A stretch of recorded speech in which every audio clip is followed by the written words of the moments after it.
It's terrible because like me as a trans person, I should not feel uncomfortable going to like a group for other trans people and not and feeling like I don't really belong here. I can't relate to a single person in this room. It's like that should not be we should not be having that problem, you Wow, know. that's a statement. And it's because I'm looked at as like, oh, I'm perpetuating cis normativity, and I'm like, I'm perpetuating just normativity.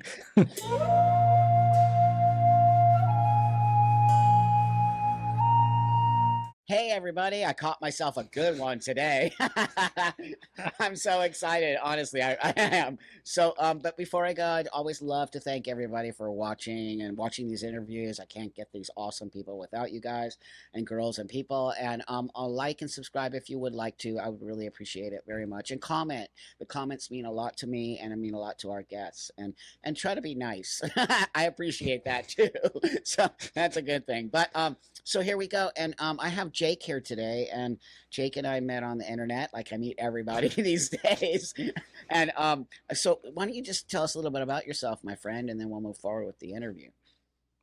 Yeah, for sure. Yeah, so 31. I'm based here in Chicago. Basically Midwest the entire life. So that's kind of my background. I got a little bit of an early start transition wise. I actually started the medical transition at 16, which was testosterone, that kind of a thing. So I had been working with therapists and things like that for a few years prior to any type of medical process taking place. So and obviously we'll get into that a little bit, That's but right. yeah, I'm just a normal everyday dude. I work a job. I play my guitars. Just kind of normal everyday stuff. So Excellent. And you're handsome and you look fantastic. And I do spend some time at the gym. I love that, dude. I fucking love it. Oh No, yeah, you look great. You look awesome, dude.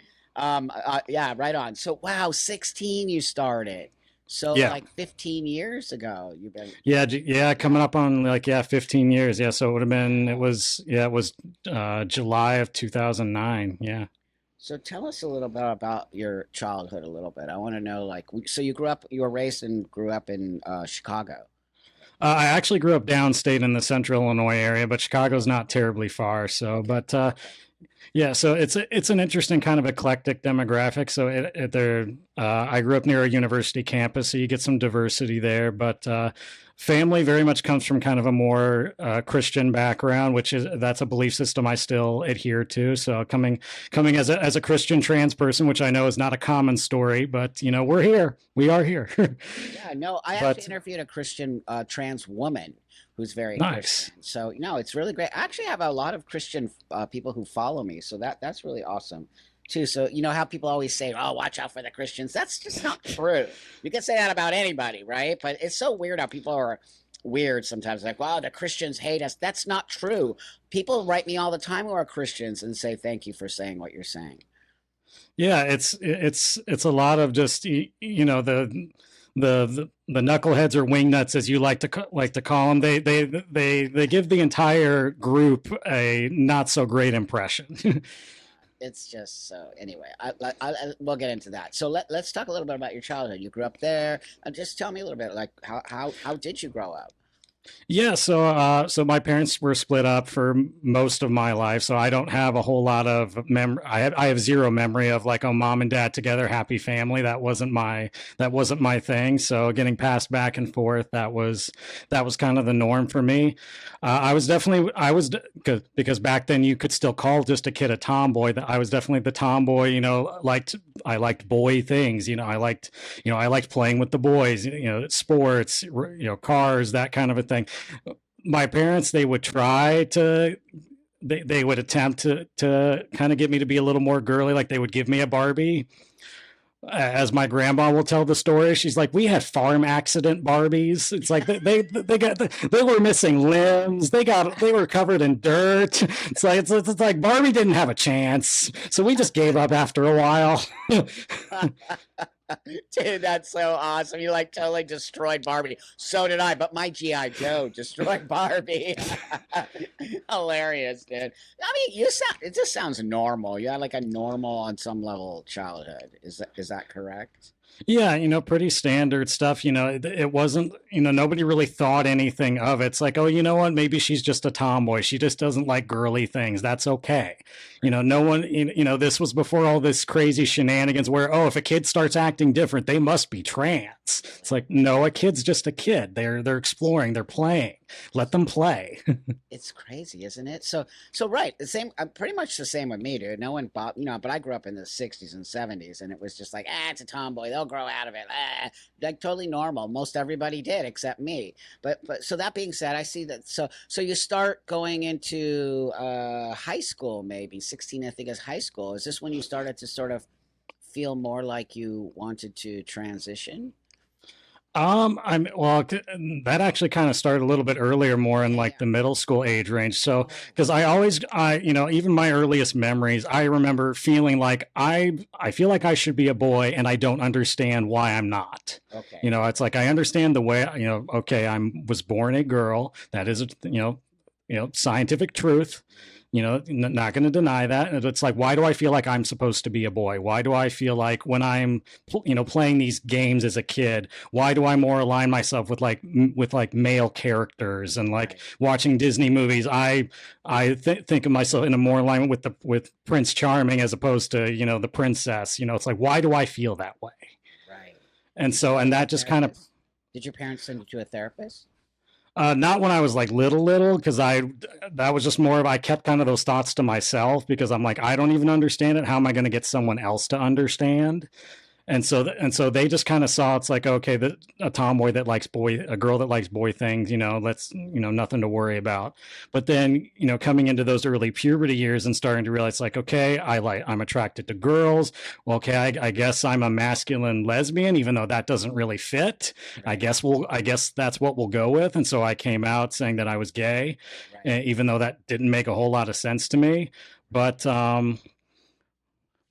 but then it was actually my first girlfriend. A close family friend of hers, was a trans man, and she's like, hey, there's other people that feel the way you do. It's like there's this thing called being trans, and there's a process you can go through to make yourself look the way you feel you should look. And I'm like, that's a thing, really?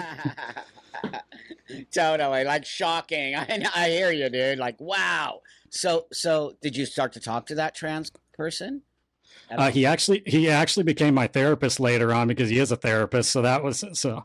Wow, that's Yeah, amazing. because I ended up in therapy during middle school because I was starting to understand where my identity was coming in, Mhm. and school was not even on my radar, and so people were concerned about that. And well, because my first therapist, she would talk about everything except the fact that I was struggling with my gender identity. It's like she just didn't want to go there because you could Right. tell she was just not comfortable. So it wasn't until high school when I actually got with a therapist that was even willing to talk about it, because That's right. because it was just such a taboo thing, especially for someone that's not even an adult yet. It just No one wanted to work with me. It's like no, it's like I don't even know how to approach this. Right. It's like this is not my area of expertise. And then finally we found somebody that was like, hey, you know what? Let's talk about it. Let's see what's going on. And that was what really got me into the pipeline for trying to figure out, it's like, okay, what do we do next, Right. kind of a thing. And I ended up being evaluated by a psychiatrist, a psychologist, multiple sessions with my therapist, and then finally they're like, okay, this doesn't seem like this is going to go away, so let's see what medical resources might be available, because we honestly don't know, because it's like, it's the Midwest. There weren't gender clinics and like gender whatever, fahooey. And so we're like, we don't know. You're gonna have to kind of figure it out. And luckily my mom was at that point was very supportive, because both my parents, it took them time to really get acquainted and get Sure. used to the idea. And because there was a lot of fear. It's like, my mom, her immediate thoughts like, well, what happens if you're in like a male space and someone, you're discovered, and then she's a concerned mom. She's Right. worries, but she's like, I also know that you're miserable, and so to not help you go down this path, I feel like I can't just stand by and let you be miserable either. So, but let's try and do this the right way. And my mom is in the medical profession, so she knows that this is real shit, and you don't, this is not something to play around with. That's right. But one of the things I really love about what you're saying here is the time. It doesn't matter to me that your first therapist kind of didn't know what to do. On some level, I think that's a good thing, because if you look at today, now they're overcorrecting as far as I'm concerned, and they're just literally saying anyone who says they're trans is trans. That is insane. What they did with Yeah. you was possibly a little difficult, but I'm gonna say that I think it's why you are so grounded in who you are and what you are, because you just didn't get affirmed, and you kind of had to really make sure they were making sure whether or not that they knew what they were doing or not. On some level, all of those therapists to me feel genuine, because they didn't want to just jump on, a stamp a diagnosis on you, which could be very dangerous. Oh yeah, absolutely. Because like, yeah, it sucked having to be, having to jump through all these hoops before I could finally Totally. to get things going. But Totally. to be able to have to stand your ground and be like, no, this is who I am. It's like, yes, I understand that, you can be a masculine woman, but that's not me.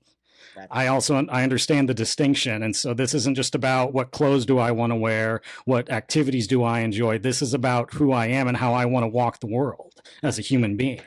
And so it's like, this is, when you have to prove it, it's a whole other ball game at that point. That's what I find to be very important, and the part that's missing. You sort of do have to prove it. I mean, I had Yeah. to do the same thing. When I did it, like, it was so new, and like nobody, and it was very much a path of making sure of years of therapy. And it sounds like to me you the same way. And I was an Oh yeah. adult. You were a child, but I was an adult. But they still kept it in a very safe space. They kept it in a space they wanted to make sure.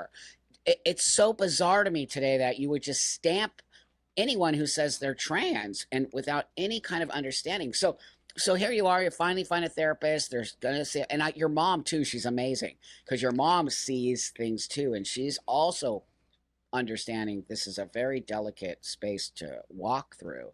But your mom seems super awesome and very supportive of the situation. Oh yeah. Oh, my mom's a badass. She's a flight paramedic, and so she's out there with people's lives in her hands. So she knows. So she sees things that would give that would traumatize the average person. So I mean, she's a badass, and Wow. and raising three kids basically on her own. She's a badass, and I love her to death. Oh, I love hearing that. So, family's very important to me, and I very much talk about that a lot. And how I do you see this in our community, where people are telling people to leave their family, or to not respect their family, or your parents hate you because I see a lot of sort of pushing kids out of family as opposed to into family. Yeah, and it's so important when you're going through this process. You need a solid support system. You need your family to, and yeah, it sucks if the family isn't super supportive and they take some time to come around. Yeah, it sucks. I'll acknowledge it sucks in those beginning years before my family was really able to kind of understand and acknowledge that, hey, this is what I'm going through and this is what I need to do to have a full and happy life. Yeah, it sucked. But Totally. sometimes, they're your family and they love you, and unless they're complete assholes, they're gonna come around. And the majority of families are going to come around. That's what I want everybody to know. Of course, your family's going to push against you. Of course, they wouldn't love you if they didn't. They wouldn't. They love you, and they want to make sure you're doing the right thing. But what I hear from everybody is, if your family doesn't accept you, they hate you. That's just not true. It just takes a while. No. It does suck. This is not an easy trip. What Jake and I are trying to show you out there. This isn't something that you just whimsically do. It is a commitment.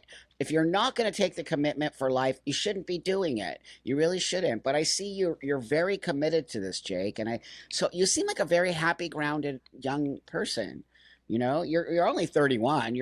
For me, you're a Yeah. youngster. You're a Oh, youngster. sure. Yeah, and it's having to struggle, having to deal with the people don't accept you, people don't understand. You grow a thick skin because you have to in order to survive. It's one of those. It's a phrase my dad likes to use. You got to be. You need to be willing to pay the price of admission. Excellent. Otherwise you're not going to the show if you can't pay the price of admission. And I Really? feel like that, and I feel like that's what's happening is people are like, well, no, I don't want to pay the price of admission. I don't want to struggle. I expect the world to, to bend to my will and to just go along with it with little to no resistance. Otherwise, I'm going to throw a temper tantrum like a 2-year-old. It's insane. We're teaching those. I mean, we aren't, but you know what I mean? The community is teaching these young people to have this really, really very toxic and nasty behavior that if someone doesn't accept me, they're all crazy. I want to get a so here you are, you're 16, you start to get on the testosterone. You're in high school, right? At this time? Oh, oh yeah, yeah. I started the summer before my junior year of high school. That's when I started the testosterone. So tell us a little bit about that. How did that work, and how did the rest of the school sort of teach? How did they deal with that, or how did you deal with it? I mean, it was definitely not easy, and obviously the school's like, well, this is a new thing for us. We're not entirely sure how to go about it, but we'll kind of have to take this ride together and do the best we can, because obviously we want you to feel comfortable coming to school and doing what you need to do as a student, but we also have to take into account the rest of the student population. So it was luckily my high school that you had the option. You could take gym as a summer class, which means you just showed up, you participated, and then you went home. There was no dealing with changing in locker rooms, that kind of a thing. So that was kind of an easy out with that. As far as restrooms, initially they started out, I had to use the gender neutral bathroom that was in the nurse's office. It got to the point where they're like, if you do want to, my appearance started to shift a little bit, and as more students acknowledged me as just another male student, they're like, what, only being able to use one bathroom in the whole school, that's not really, that's not very fair to you, and the other students don't seem to bother you at all. So if there's a problem, let us know, but otherwise go ahead and use the boys bathroom, because it's like the bathrooms that's different than a locker room. Nobody's getting naked in the bathroom. Totally. Let's hope not. Nobody's getting naked in a high school bathroom. Oh God, that's a whole other story. Wow. So wow, that's just incredible. They were very welcoming of you. And the students, how were the students? Most of them were relatively okay. There were some that gave me grief, but I mean, that's just kind of to be expected. I think the one memory that comes to mind, there was this girl who I barely even knew. I was walking by her in the hallway one day, and she just kind of does the cough thing. It was like transvestite. And I'm like, do you even know what that word means? Wow. That's So sad. and I'm like, I don't even remember your name at the moment. And I'm like, you don't even understand what that word means. If you're going to insult me, at least use a word that makes sense. At least it's the right word, you dummy. Well, I mean, I'm just shocked that it wasn't worse than that. Honestly, I think that's pretty incredible. That it just says to me that you are naturally a guy, and people sort of just knew it and wasn't something. Well, oh yeah, even prior to like testosterone stuff, just because of like having my hair cut short and Yeah. dressing a certain way. Being a huskier kid, not the handsome devil you see in front of you, but Right on. but I could kind of get away with just being kind of just a fat chubby kid, and Okay. so I wasn't automatically perceived as a female just with the way I looked, and so some people that didn't even know me very well, they just thought I was a guy anyway, and so there was no late breaking news story. It's like, oh, that's a dude, okay, I already thought that anyway. That's right. Totally. I mean, that's a lot of my story too. So I want to ask you now. So here you are transitioning. You're going through. Were there other guys?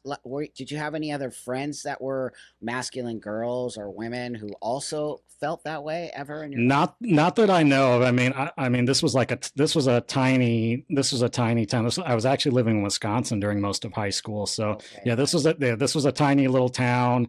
Okay. There were maybe some kids that I kind of thought that they were at least somewhere in the LGBT bubble, but you Yeah. you never know. And it's, but as far as I was definitely the only one that was known of anyway. That's right, So, which is always like that because, as far as I'm concerned, this is a rare thing. It's not as oh yeah, common. They're trying to make it common. It's not. It's rare. It's very rare. It's always been rare, and it always will be rare. oh yeah, Yeah, absolutely. totally. So, because you can, I think everybody out there watching us can see the difference between you and I and what's happening out there. I Oh will yeah, guarantee you, people will see the difference. And what I always say is, I actually. I don't identify, but I, use the term transsexual. I, I, sure. I feel much more attached to the. I want to look like. I think me and you are very similar. We want to look like men. We want to be men. We want to walk the world that way, and nobody knows the difference. Oh yeah, yeah. I mean, that's yeah, that's my objective to a T. It's like I don't want to have to think about that I'm trans every 2 seconds, or every second of the day. It's like, it's like I wouldn't have gone through everything that I've gone through, all the every surgery that I've had, just to have to think about my gender identity on every little thing. And I'm like, I'm just a dude. Right on. Right I'm just a dude. It's like I just want to go to work, pay my on. bills, buy buy a new guitar once in a while, Right on. and yeah, take my shirt off at the beach, and not have anybody be the wiser of what my medical history is. Thank you. That is my objective. There you go, people. Did you hear that? That's actually transsexualism right there. We're not part. So now I'm gonna. So here you are moving along. It sounds like did you have any problems ever after through high school, getting out of high school? Was there anything difficult that happened during that time, or was it just the normal sort of space? I mean, it was just kind of normal stuff for the most part. I mean, obviously, before surgeries were happening, I had to do, the binder and that kind of a thing, and so, that was. But it was just kind of, I was just trying to figure out. It's like, okay, yeah, I have to live my life a little bit differently than what the average person does, and it was just kind of figuring that out as I went along, because it's like, yeah, there was YouTube and some things around, but for the most part I was just kind of in no man's land. Just, that there was no community for me for me to be a part of, and with the geography of where I was located, and it's like, so I don't have this like strong connection to like this community that a lot of people that are transitioning nowadays. It's very different. So I'm like, I don't have like a kindred thing with this community, so to speak. Because even later on, when I did move to Chicago, and there's obviously a very large LGBT center here, and there's groups and things, it felt awkward. It felt very awkward because I'm like, I'm further along than most of these people are. I'm not sure I even have the same objective as most of the people in these meetings. So it's one of those. It's like, I'm just here. I guess I'm just here. But Not wow, sure if I should be here, but I guess I'm here. that's right. You shouldn't be.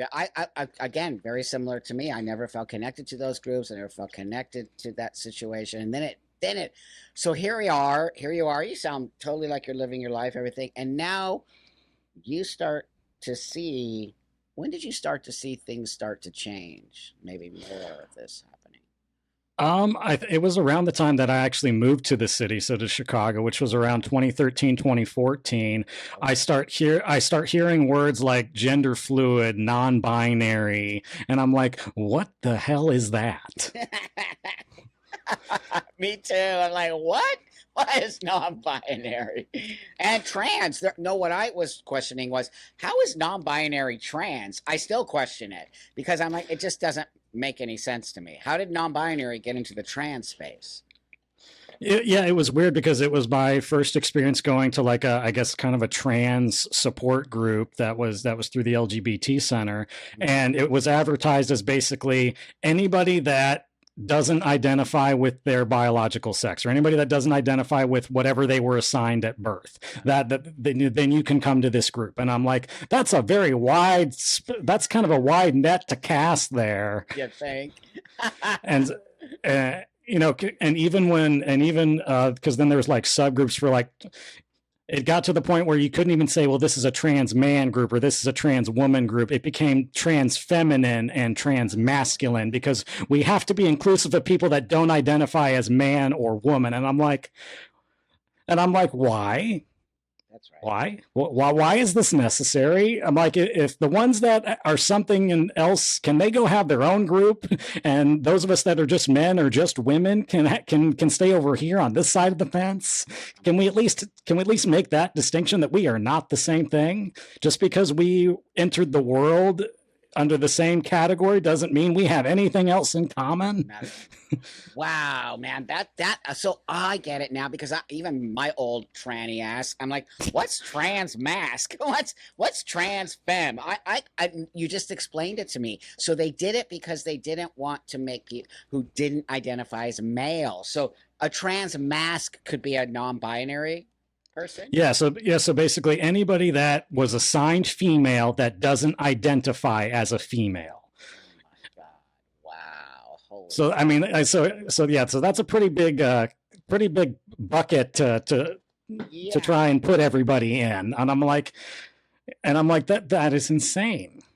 That is Well, literally insane. it is, but I see exactly. So I see.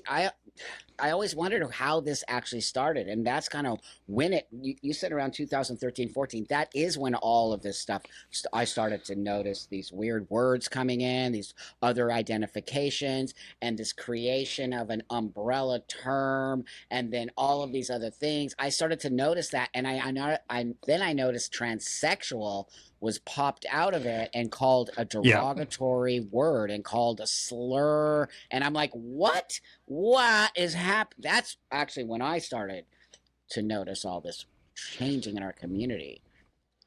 Yeah, it's just it creates a lot of awkwardness. Well, and the funny thing was the first time I went to like a trans masculine meeting, they looked at me and they're like, "Oh, this is a trans meeting," and I'm like, and I'm and I'm like, well, I didn't realize that y'all were checking genitalia at the door, but I guess if I need to drop my pants that I to show I'm supposed to be here, I guess we could do that because at that point I had not had any kind of genital surgery, so Right, right. but it's like I actually am supposed to be here, technically speaking, not Wow. necessarily. Because they're not used to guys like you passing so well. They're not used. Yeah, They don't pass. They don't even care to pass. They're not transitioning. yeah. Well, and it's weird because like it was kind of a there was some diversity within the group. There were ones where you could tell they were just kind of beginning their transition, and then there were ones that weren't quite as authentic looking as I am, but at least they were kind of making an effort. And then there were the ones where I'm like, on what planet are you from where someone's going to look at you and automatically know that you prefer to be referred to as a male? That's On right. what planet are you from where that's going to make sense? Doesn't Nick? So that's right, and that's the part where I have some issues with these people pronoun policing everyone, and then when they get misgendered, they throw a tizzy fit. But I'm like, you look like a girl, and that's what people are gonna misgender you because you actually look like a girl. But so that you started to notice? Did you start to notice this sort of misgendering and people getting a little bit pissed off about it? Yeah, oh yeah, because that would be something that would get talked about, pretty regularly. It's like, oh, I got misgendered at Starbucks, or I got misgendered at this place or that place, and it's really hurtful. And I'm like, and it's going to be That's right. being misgendered is not a pleasant experience, and yeah, it's going to happen because you're not gonna. That's right. What's the I see kind of the joke going around where it's like the non-binary and the ones that don't want to make the effort to actually transition. It's like they're trying to make fetch happen. That thing for me, it's not going to happen. Gretchen Wieners, fetch is not going to happen. You're not going to get the world to suddenly shift That's right. and we just stop assuming people's gender based on what they look like. So it's like Unbelievable. we're not you can't reinvent the wheel. We already have a wheel. It works very well. The fact that you're trying to make a new wheel is what's causing all these problems. Excellent. That's an excellent example for sure. They're just trying to, you're right, they're trying to reinvent and move and destroy this whole space. And it's such a small amount of people. The fact that but they have a lot of power. I don't know if you've noticed Oh yeah. that. Oh yeah. They How? How? Yeah, that's a great question. I mean, honestly, I think it's because they talk the loudest. I think because most of us, actual transsexual folk, we go through our transition so we can assimilate into society, and then we kind of just go on our merry way. Whereas these individuals, they built their entire identity, their entire existence around being part of this group, and so then they're talking the loudest, and then, they're banging on pots and pans trying to make sure they're there. Wow, that no, that's great. That's exactly what's happening, and that's why I believe a lot of these people are not trans, and they're going to either grow out of it or be so angry that they did surgery, like detransitioners. I mean, I'm going to tell you, my friend. I transitioned such a long time ago. Detransitioners were never part of this equation, and if they were, they hid. They didn't talk about it. It was very secretive. It was very small. But the fact that we have a large amount of young people, I mean, did you ever notice detransitioners before all of this stuff happened? Not No, not until like the last probably like 3-4 years or so. Maybe that's because yeah, it's people are like, oh, we shouldn't gatekeep. Gatekeeping's bad. It's like, no, gatekeeping is actually important because it's make sure that we don't do things to people that don't need them. It's That's like right. it's not gatekeeping. It's a safety net. We need That's right. safety nets. Oh my God, we just proved it. Like you and I transition in a very safe space. I can tell you right now, and I can tell that's why you're grounded, you're focused, you are who you are. These young people are not. They're being given hormones. You can go on the internet. Did you know that, Jake? You could go on the internet and go to like certain places and get your testosterone after a 20-minute intake on a Zoom, and they send you a box of testosterone. I'm like, what? This stuff is scary. This stuff is not healthy. And we have to take care of our bodies, but they're just giving it to people who say they're trans. I'm actually very upset about that. It's Yeah, very that sad. yeah, that is just insane. It's like, well, Insane. and back when I first started, there were very few clinics that did any kind of like informed consent type of thing. That was Yeah. very rare. I Yep. mean, I think there were places like Planned Parenthood that had Yep. started doing it, over a decade ago now when I was starting out. But and that was if you were an adult, they would maybe consider it. But if you were someone underage, someone trying to do Never. started underage was unheard of. That's Uh, right. Only in the very very rare instances, and even because I remember that first appointment. For one, I did not get a shot of testosterone in that first doctor's appointment. Of course, you You should know, not. no, no, absolutely. Because even though I had been in therapy and I'd done all that, well, we can't just give you a shot in this first appointment because we need to do your blood work to see what That's dosage to right. put you in. We're not just going to pick a dosage and hope it works out.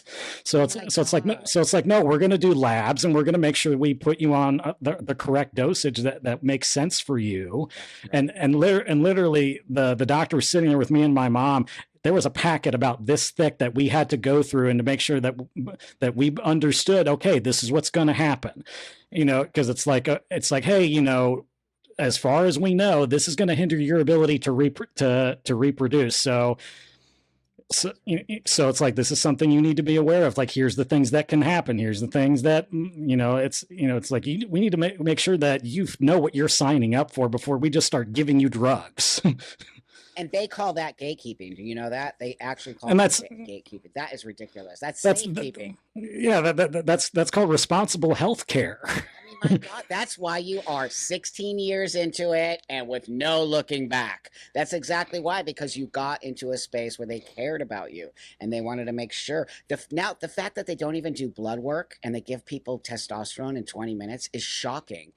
How has no one gotten accidentally overdosed because they were put on too high of a dosage? Oh, I'm sure there's a lot, but some of them won't say it because they Oh, don't want to right. ruin it. And I'm sure there's a lot of people suffering around this, but they're too scared to say anything because they don't want the community to come after them. You see how it is, dude? It's very Oh, yeah. culty-like. It's very much like, if you say something, then you better watch out. And so no one says anything. And so all this stuff that's happening, which is very dangerous for our health as transsexuals, is now being put forward because nobody's necessarily complaining. The only people that are complaining are detransitioners. And the problem with that is that people just look at them like they're sore losers or something. You know what I mean? Or like maybe they just shouldn't have done it, or they're not listening to the detransitioners. And the detransitioners were just given stuff and told them that they were trans when they never were. You know, so many of the girls that I interview, and they identify as back to women again, all have Mm. lost their breasts, all had top surgery. Can you imagine if you decided you want to go back to living as a female? You could never do that. Never. No, that's yeah, no, this is again, you're going to pay the price of admission, and guess what? Once you pay the price of admission, you're done. That's You're it. done. You, No going you know back. that you know that yeah, that it's obviously, yeah, plastic surgeons can do a lot of things, but there's certain things that once that bell is rung, it's rung. You can't unring it. Uh, That's just how it's it's horrible, dude. I really feel so sad yeah. that we're putting kids, young people through this situation without any kind of safety net for these young people. And then, mark my words, you and I both know it's going to turn into a disaster, dude, and it's going to hurt me and you because people like you and I are going to get sucked into this whole. You know, now they want to stop it for everyone. All those crazy right wing crazy people, they don't want anybody to transition. They don't think that Right. trans is even a thing because of these people. Did you know that? Oh yeah, I see that all the time, and it's scary because it's like, hang on, just wait a minute. We're not all delusional. It's like there are some of us that have a legitimate medical condition, and this is how we have to take care of it. That's You right. know, can we please make that distinction? Which, but of course, because we have a community now, and with all these different categories of identities being just slumped together That's right. into a big dumpster fire of a mess. Dude, it's It's crazy. like it's insane. It's absolutely insane. Absolutely. And LGBTQIA plus now BIPOC, blah, blah, blah. I'm like, what do you people think you're doing? Like, that is so insane. We don't have a community, is a joke, dude. There is no community. Yeah. These people are sick and they just keep adding on. They've literally co opted our community. You know that. They've literally taken our community away from us. Oh yeah, absolutely. And it's just it's Wow. yeah, it's just it's terrible because like me as a trans person, I should not feel uncomfortable going to like a group for other trans people and not and feeling like I don't really belong here. I can't relate to a single person in this room. It's like Wow. that should not be we should not be having that problem, you Wow. know. That's a And statement. it's because I'm looked at as like, oh, I'm perpetuating cis normativity, and I'm like, I'm perpetuating just normativity. And I'm not Hey, perpetuating, it's like I'm not perpetuating anything. I am living my life in the way that makes the most sense for me as an individual, wow. because I am an individual. I am not a sheep that's just listening to whatever the latest propaganda tells me to say. Oh my God, the It's fact that they say that to you is so gross. The whole point of transitioning is for us to look like dudes, whatever, however you want to call it. But I think it's because those people don't want to do what we do. They won't even think about transitioning in the way we did. They think that it's cis heteronormative. What? What are you talking about? The goal is to look like a dude. That's why you transition. It's absurd. And now you see they're turning on us trying to take away what we have so that they can take it over. And I'm so happy to have you on today, my friend, because yeah. we need more representation of us, of me and you, and there's not enough of us talking and speaking about we're different. Yeah, well, yeah, and that's what I'm here for, Buck. Because it's like there aren't enough guys that look like me and you that are willing to step up and be like, "Hey, what's going on is not okay." And this is, and it's like there are genuine transsexual people that do need access to these resources, and we're getting if we're going to go with the trans as an umbrella narrative, the true transsexuals, we're getting shoved out into the rain while all the weirdos are all huddled under that umbrella, That's right. and we're just sitting in the mud puddle, just getting completely No, plastered totally. with all the shit that they're causing. Oh my God, you hit it right on the head. But that's why I appreciate you stepping up. And then hopefully maybe more guys like you will step up. Because if you and I don't start having these conversations together, then because if we don't have more representation of us, right? It can't just be me and you, or me, you, and Sure. Marcus, or whatever. You know what I mean? It has to be a lot of us. And there are a lot of us out there. They write me emails daily, but they say, I can't come forward. I'll lose my job or they'll come after me, which, you and I both know is a real Oh thing. yeah. This community's nasty, nasty. Oh yeah, I mean it's unreal. It's like, it's like people on the far left side accuse the far right side of of being aggressive and all of these and overly critical and just so over always offended. It's like, have y'all looked in a mirror lately? Because it seems like, because you guys aren't doing much better. And No. I'm a middle ground kind of guy, even with oh yeah, absolutely. yeah, and even with my politics. I used to be totally super hardcore liberal, and like I'm a liberal, but I'd say I'd have a more conservative.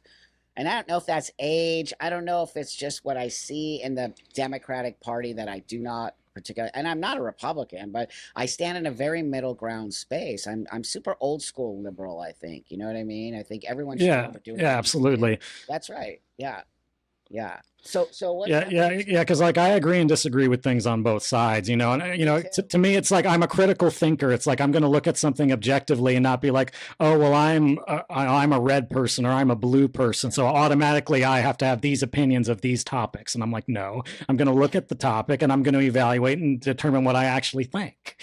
Well, that's the problem. Everyone wants you to choose a side, right? Because I get nailed. They all call me a bootlicker, or they call me, I'm a traitor. I'm like a traitor. I'm not on any side. I'm on my side. Like, what are you Yeah, talking yeah, about? that's the only side I'm on is my own. My own side. Yeah. So it's a disaster today. So tell me a little bit about, if you like. I mean, it might be personal. So how about like Oh, you? we're good. We're good. I'm transparent at this point. Right, It's like right. we're all. I'm here to educate, and I'm here to be like, hey, Sweet. you know what? Some of us are normal. Some of us aren't. Thank you, That dude. Thank you, dude. I and love you. it's like if you don't educate, if people aren't willing to educate, that ignorance just gets to run wild, and we end up with the shit fest we have now. So you know what? Let's start educating. Let's start Thank you. educating. So with that, talk to me a little bit about, are you dating? Do you have a girlfriend or a boyfriend, or things like that, or how's that going for you? There's a special woman in my life. We're engaged. So she's actually a trans woman. So trans power couple for the win. So Wow, that's awesome, dude. Wow, how's that working out? Is it all good? I mean, it's interesting when you have two different dysphorias in the same relationship. So Yeah. because and because she's a few years into her transition, so not quite as Okay. far along as I am. So that Okay. I'm basically, I'm at the end of it. I've had all the procedures done that I needed to get done, and I'm just Right. I'm just conducting business as usual. Right. And so it's interesting kind of watching her go through some of these initial stages, but it's in a very different context, Sure. because and so yeah, it's a lot. There's a lot of love. There's a lot of love, and we take things one day at a time. And I'm glad that I'm here to support her in the ways that because I didn't have that person in my life as far as like someone that was like a partner kind of a thing. And so, but yeah, and it's very interesting, because I've had experiences, kind of all over the spectrum as far as like, I definitely put my orientation somewhere in the bisexual category, leaning more towards women, Hmm. preferably, just that feminine energy and kind of thing. That's usually what gets my attention, Yeah. more so than anything. So, so I don't, whatever's in your pants that's fine. We'll figure it out. That's, Right on.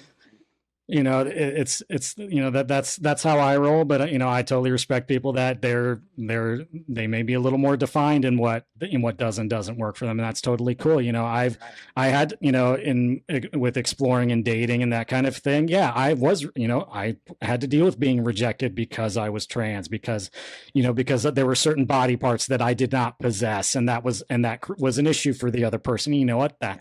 That's just how that is. Right. That's just how it is. Great. It's like you can't expect a person, if we take like a gay man for example, he has certain expectations of the person he's going to be sleeping with, You and think?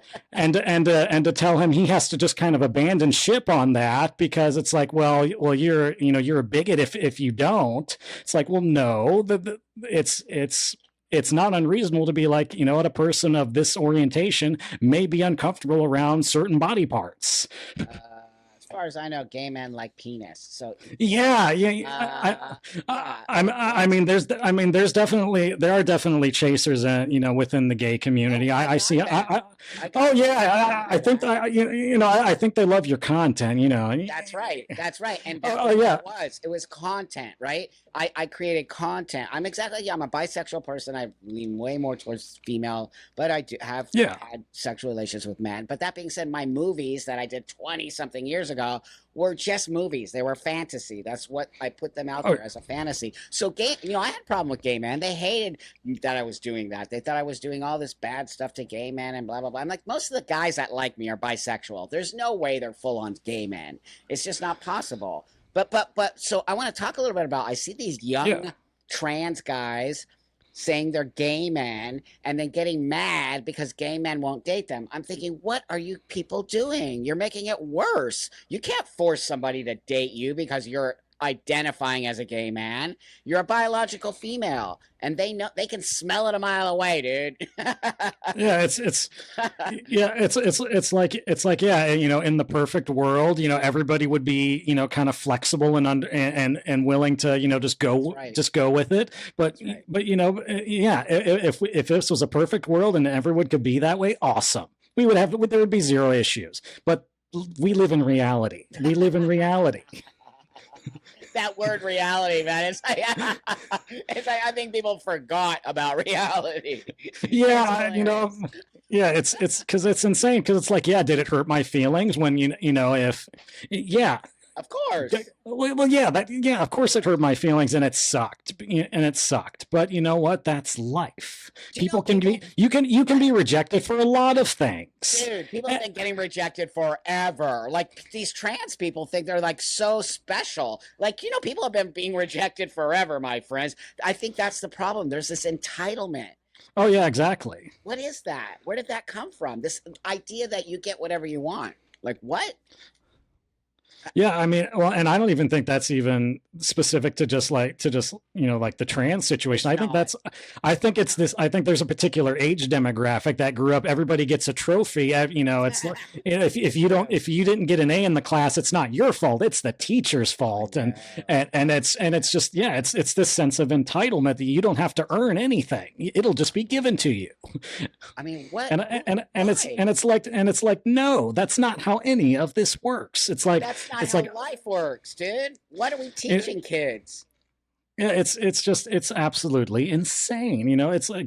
And it's like, yeah, it's like I get a little bit offended when a person that is making no effort to actually transition and look the part as a man, and they are demanding to be referred to with he him pronouns. I'm like, I know. people use those pronouns for me because I earned them.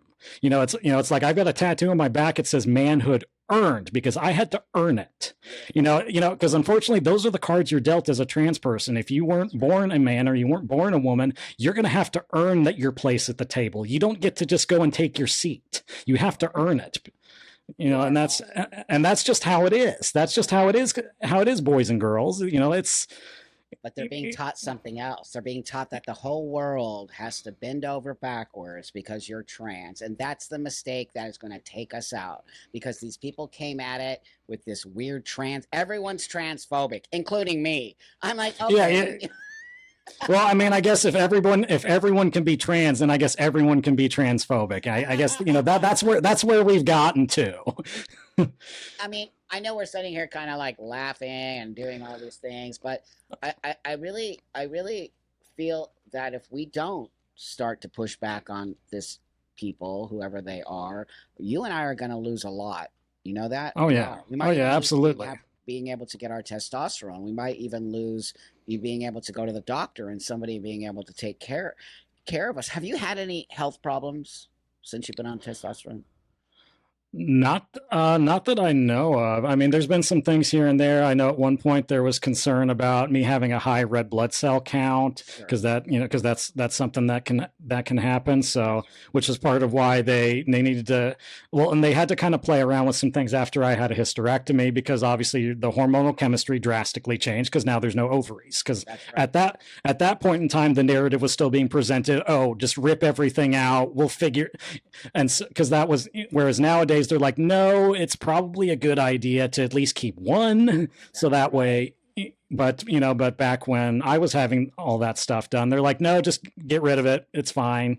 Wow. So did you have So problems after that? Your hormones must have, because I say it happened to me. My hormones were all crazy because I had a full hysterectomy, and they didn't know what to do after that. And I was like, ugh, I was like dead because I just didn't have I didn't have my hormones balanced, and it took a while for them to figure it out. yeah, it definitely took some time to get some things kind of leveled back out. And Right. so my dosage kind of got played around with a little bit just to get us back on an, well, because before I had the hysterectomy, I had actually I was on testosterone, and later on they put me on an estrogen blocker because my body needed it, because the with the amount of testosterone I needed, just because of what my body called for Yeah. apparently, Yeah.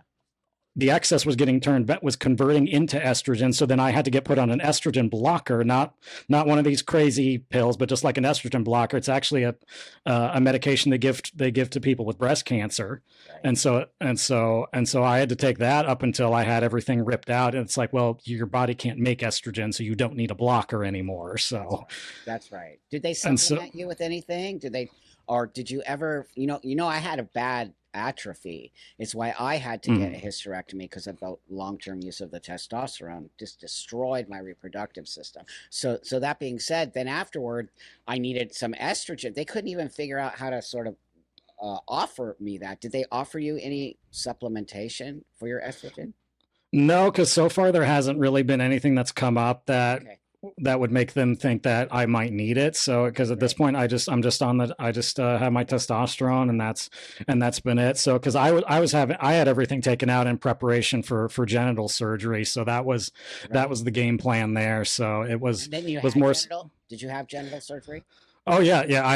I started out with the metoidioplasty because Okay. the doctor I worked with at the time, he, Yeah. regardless of if you're ultimately going to go to the phalloplasty, Sure. he does metoidioplasty as a stage one, just as his, that's just Great. what he Great. just because there's a lot of good research that doing the urethra lengthening in two different surgeries is more successful. It reduces complications, and so I'm glad that because he gave me the option. He's like, would you be willing to do kind of a pre-staged as like a, because it wasn't even technically a traditional metoidioplasty. It was more of just like Right. kind of a release and then an initial lengthening of the urethra there. So it wasn't even like a normal metoidioplasty necessarily. Okay. And I'm like, you're the doctor. I'm going to trust that you know what you're doing. So I mean, and he's been practicing for well over a decade. So it's like, and I'm like, yeah, if you think that's the way to go, yeah, it's going to suck having to do an extra surgery. But if it's Yeah. going to prevent further surgeries because something has to be fixed, then yeah, let's go for it. So, Right on. so we did that, and then I ended up not sticking with that surgeon just because we had some conflicts of interest on other things. But then I did move on, and I actually had the phalloplasty about a year and a Great. half ago. So, and I just completed the final stage, which was my testicular implants and the pump. I just got that Great. done this past summer. So yeah, I'm all done. All done. Wow. We're Fantastic. we're locked and loaded, and we're ready to go.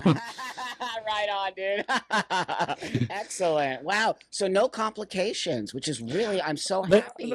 I mean, there were a couple of small little hiccups, but it wasn't anything substantial. Right. Urethra wise, the only thing I had was a very tiny fistula that healed on its own in about a week.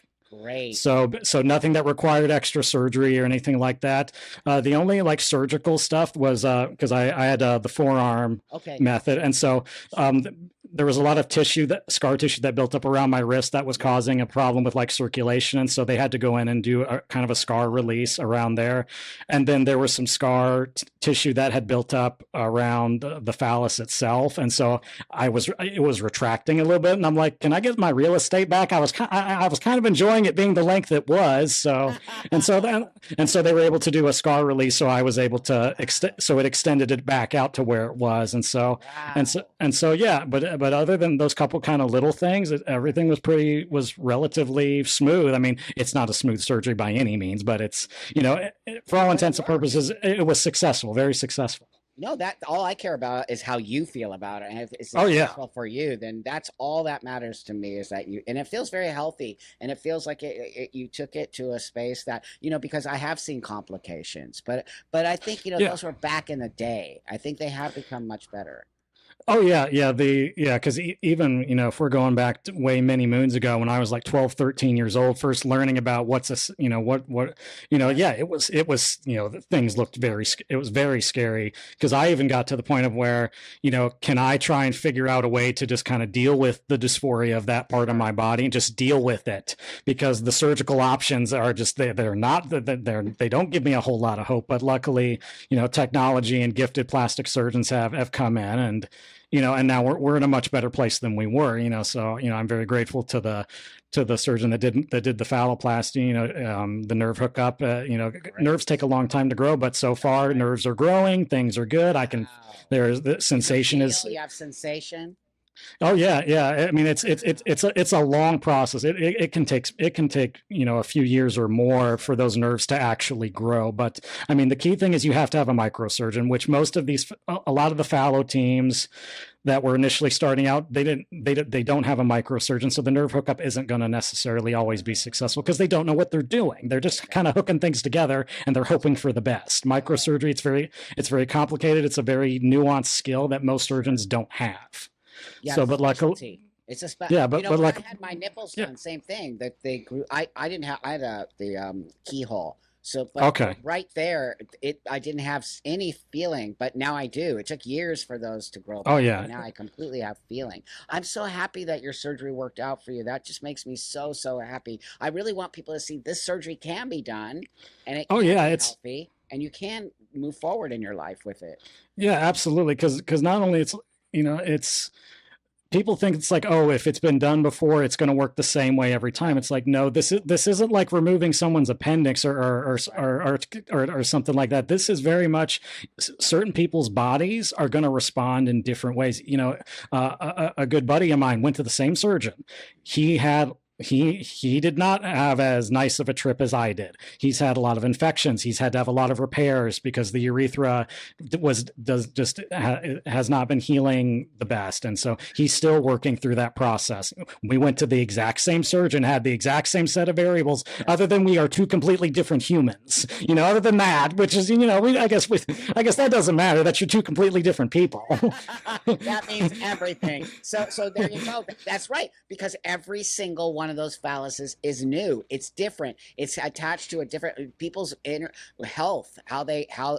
It seems to me like you recover very fast. Some people it takes a long time to recover, or their Yeah. bodies Oh, are. yeah. I mean, Yeah. that's just how I've been with every surgery I've Right. had, whether it was gender related or otherwise. I'm a relatively fast healer, and I take good care Right. of myself when I'm recovering. So, but that's me. That's that's my own piece of the puzzle that I'm bringing into it. But yeah, it's because I even talk to people that are considering particularly phalloplasty, since it is the more robust of the two options. It's like Yep. Yep. if you can live your life completely happy without it, don't do it, Yeah. Good. because it's like you need to know what you're signing up for. This is not a walk in the park, and It's you are taking it. Because even with the best of the best surgeon, even if you have someone like Dr. Chen, who's considered like the grand master of phalloplasty, even something can still go wrong. Something could still not heal properly. Your body just may not respond well, that's right. and it's like you have to understand what you are signing up for. That's and right. and because like I feel like that's part of why even with little things here and there that aren't exactly the way. Everyone with a penis wishes it was different in some way. I think Of that's I think course. that's I think that's somewhere in the fine print where when you sign up to have a penis, you agree that it's not that there's going to be things you don't like about it. It's like, oh, I wish it was bigger, I wish it was longer, I wish it was Totally. this and that. It's like I went into it knowing that Yeah. it's not going to be exactly the way I want it to be, because that's not possible, and two, yes, it's going to do a lot of things. It's not going to undo what happened at birth and make it so I was born with a penis. It's Right. like I went into it knowing this isn't going to give me what someone who was born with a penis has. That's not possible. But you know what? I can get as close as medical science can get me, That's and I right. can be happy. Well, And no, you're very grounded, and I think that that's the most important part of your story to the world that I see is that you're very grounded. You went into it knowing all the pros and all the cons. You're willing to understand all that because you were an adult. When did you get your top surgery? At what age? that was 19.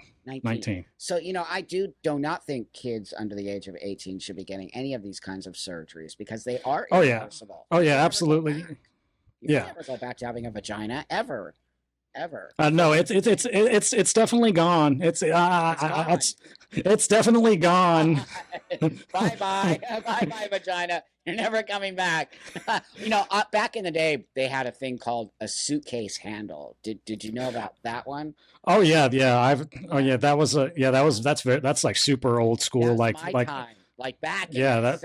70s, 80s, and I knew a guy that got it in the Hmm. 90s. And that one is so insane, and it just that was the penis surgery. So you got Oh yeah, for that was that the old school. That was the wow, original. Yeah, the because original. I've done a lot of like reading on like trans history and stuff. Yeah, What was great. it? Was it Michael Corey Dillon? He had like five different names. That was how they did it for him. That's right. The very first transsexual to have a That's right. phalloplasty. It was the You first know, one, Michael Dillon. That's right. yeah, yeah, and so it's and so yeah, and thankfully we've come a long way since then because I know Oh, long. he had a lot of problems. All my And friends, all my guy friends from back in the day who had it, all had complications. All of them. yeah. They ended up in a lot of what was one of the problems was gangrene. That was something that Oh yeah. happened a lot with these guys, and that's why a lot of guys stopped doing it for a while until now. Hmm. I see more guys doing it because I see why the opportunity. I didn't do it because of that. I was like, nope, I'm gonna have to just buckle down here and figure Sure, out how to sure. deal with my vagina. I would have done that. I would have done what you did 100% if they had that opportunity. If I had that opportunity. Yeah, I mean, well, and I had to Yeah. get one, and insurance was obviously a big thing too, because I'm like, I don't have $100,000+ just laying around, so it's like, That's right. part of why I wasn't able to get anything accomplished until just within the last few years, because I finally got, became I guess a adultier adult and was Yeah. got into a decent and that because that's the thing too is like I see all these like GoFundMe's and it's like it's like how about go get a job with decent insurance. I love you, dude. I say it all the time. Like, go get a job. Don't you dare put your hand out. Well, can you pay for my? You know how many guys are like, can you pay for my top surgery? I'm like, no, I'm not your daddy. And like, go get a job, dude. Oh man, somebody called me a classist when I said go get a job. I'm like, what?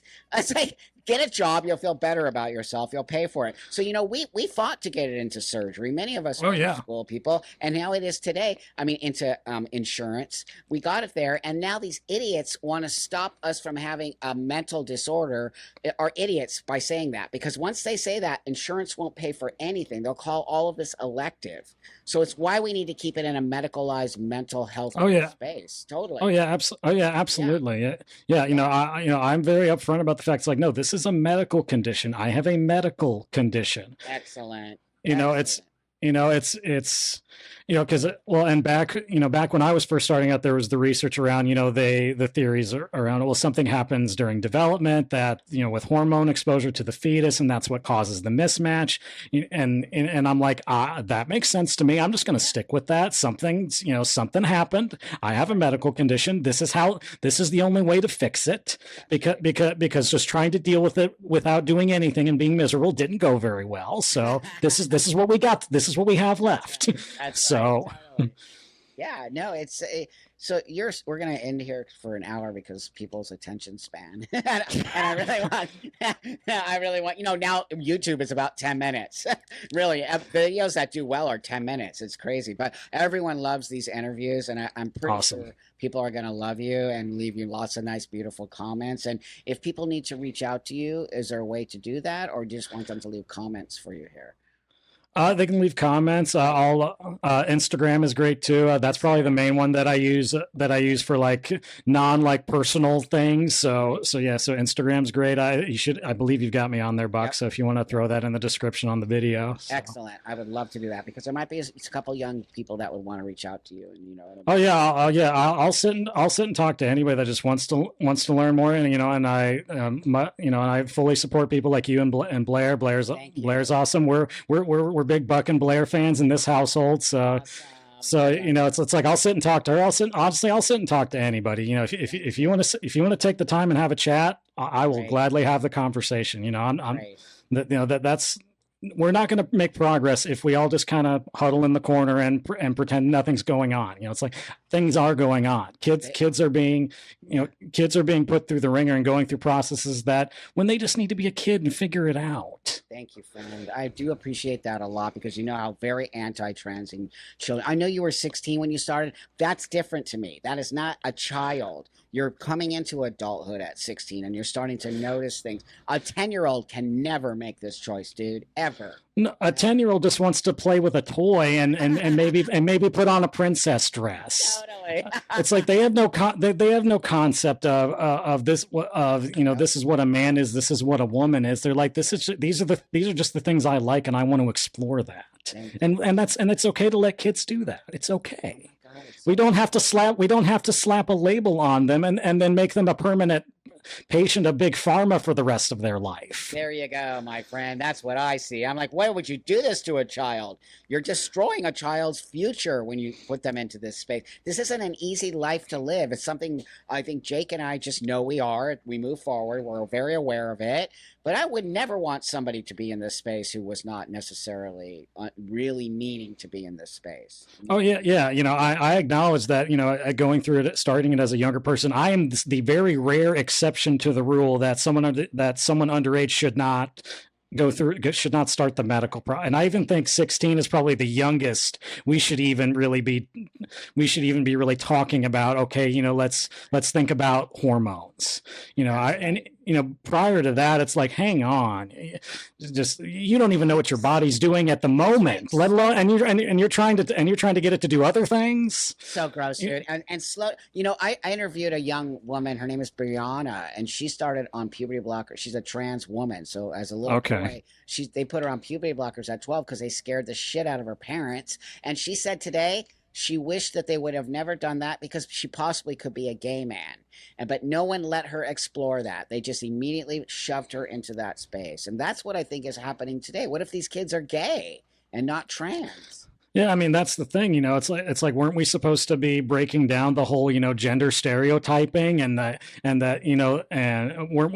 that the whole point, that we were supposed to get away from that? Well, now we're going back the other way. It's weird. It's actually weird, my friend. So with that, thanks, Jake. You're awesome. I really did appreciate this time with you. And everybody leave him awesome comments, and I'll leave his IG so you can reach out to him. And hopefully maybe we'll have him back on if people want to see you. So yeah, absolutely. You're a very anytime.